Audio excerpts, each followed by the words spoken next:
Praise the Lord. Hallelujah. Good morning.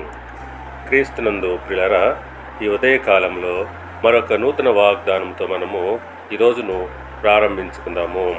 ఈనాటి దేవుని వాగ్దానము యోహాను సువార్త 11వ అధ్యాయము 40వ వచనము. నీవు నమ్మిన ఎడల దేవుని మహిమ చూచెదవు.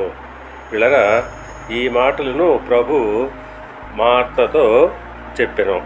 నీవు విశ్వసించిన యెడల దేవుని మహిమ చూచెదవని నీతో చెప్పలేదా అని అంటున్నాడు.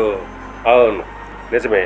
మనము దేవుని కార్యాలు చూడాలంటే ముందుగా ఆయనపై విశ్వాసం అవసరము.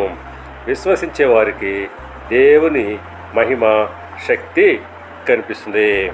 మనకు అసాధ్యమైనవి దేవునికి సాధ్యమే. అయితే మనము ఆయన పైన నమ్మకం ఉంచాలి.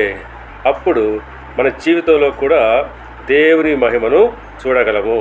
దేవుడు మిమ్మల్ని దీవించి ఆశీర్వదించి వర్ధిల్ల చేయునుగాక. ఆమేన్.